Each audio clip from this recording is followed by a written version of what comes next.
Welcome everybody. This is state testing time at its fullest. So many of you guys are coming for answers, trying to figure out things, how to get good answers on those tests.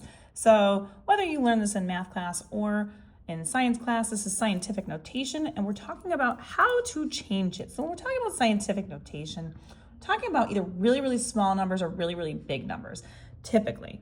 So when we're looking at that, if you see like something like this, which is a really small number, it's less than 1. And so when we're looking at this, we really want to make sure that we realize that when we do our base, which is going to be a base of 10, so we're going to automatically know that we're going to do times a base of 10. And then when we're talking about a number that's really small like this, any numbers that are less than 1 are going to be negative exponents.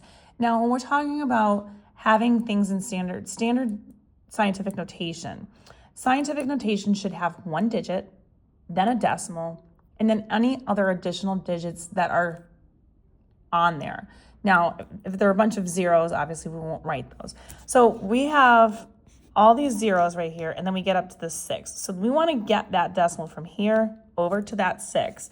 And so we're going to just take some hops, and we're going to go 1, 2, 3, 4, 5, 6. So we are going 6 spaces over, and we have 6.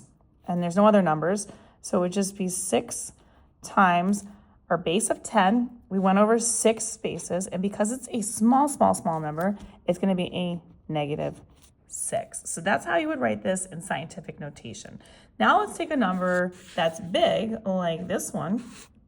Again, we want a digit. In this case, we're going to do 5, and then we should have a decimal in between the 5 and the 4. So that's what our goal is right now.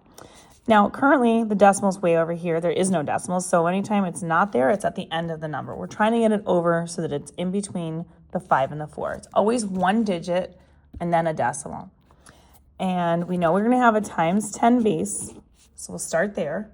Because this is a large number, anything greater than 1, we are going to have a positive exponent attached to the 10. So we're just going to count hops. 1, 2, 3, 4, 5, 6 right here. So we get to that point. So that's a positive 6. And then we're just going to put the numbers that we see, and it's just the 5 and the 4. We don't need to write the zeros because that's what this is for right here. So 5.4 times 10 to the 6th power. So let's take a look. Some of these other numbers were a little bit smaller numbers. They're not really that big. Like this one's, I mean, I guess it's not that big of a deal. But some of these other ones on this worksheet I would suggest not worrying about, but I guess I can go over them very quickly. So we want to go over to where that 9 is. So we're going to go 1, 2, 3 hops to this direction. So it's going to be 9 times our base 10. And because we went 3 hops, and it's a small number, it's going to be a negative 3. What happens with something like 60 right here? It's very small. Nothing really crazy to do to it. We still need to make it so that it's 1 digit decimal. So we would only have to move this 1 space over. So it's 6 times 10. And since we moved it over 1 space, it's going to be to the 1st power. That one is a bigger number than 0. So that's why this is positive.